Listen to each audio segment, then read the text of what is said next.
We're here in the south of France with this, the Audi RS6. It's an absolute lunatic of a car.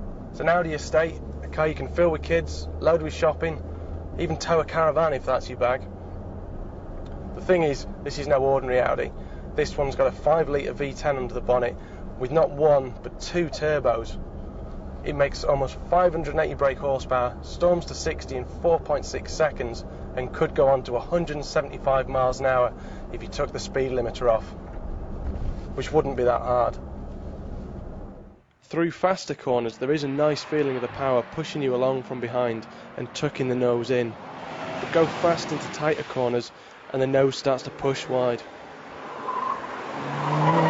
The RS6 only comes with a 6-speed semi-manual gearbox, but it is good, changing in 1/10 of a second when you ask it to and making a good job of choosing the best ratios in full automatic mode. There are 3 settings for the suspension: comfort, dynamic and sport. Move from one to the other and you'll notice the damper control gets tighter and tighter, but even sport avoids feeling crashy. The steering also changes depending on the conditions, feeling fingertip light at low speeds but gaining a very real heft when you chuck it into the bends. It's a very physical drive and one that won't appeal to the limp-wristed. The first RS6 came out in 2002, and while this car does move the game on significantly, it remains true to the original's roots, and a key ingredient has always been the Quattro all-wheel drive system. This one sends 40% to the front wheels and 60% to the rear, which gives a nice crisp rear bias while adding some all-weather security.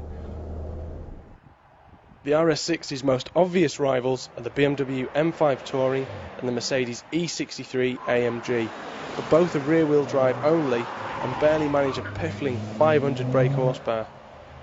The RS6 also has a huge amount of torque on tap, 479 pound-feet to be precise, and all of it is available from 1500 to 6250 revs.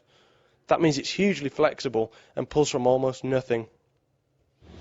But with such huge amounts of power and massive grip, you'll struggle to scratch the surface of this thing's capabilities on the road.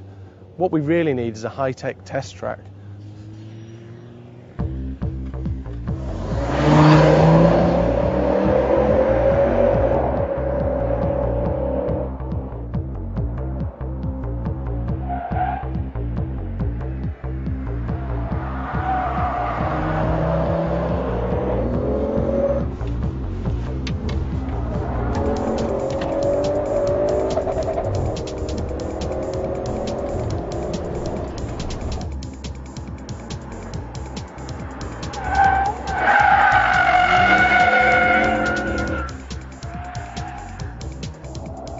Drive it hard on track and the RS6 comes undone.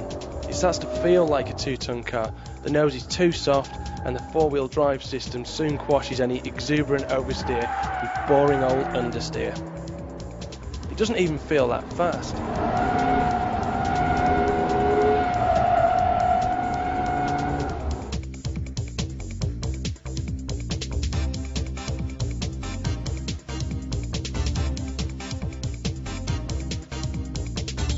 The RS6 doesn't quite cut it on a racetrack, but that's not really the point, and as an everyday proposition, this car's absolutely awesome. Could I justify £77,000 on a car that struggles to top 20 miles to the gallon? Do you know what? I think I probably could.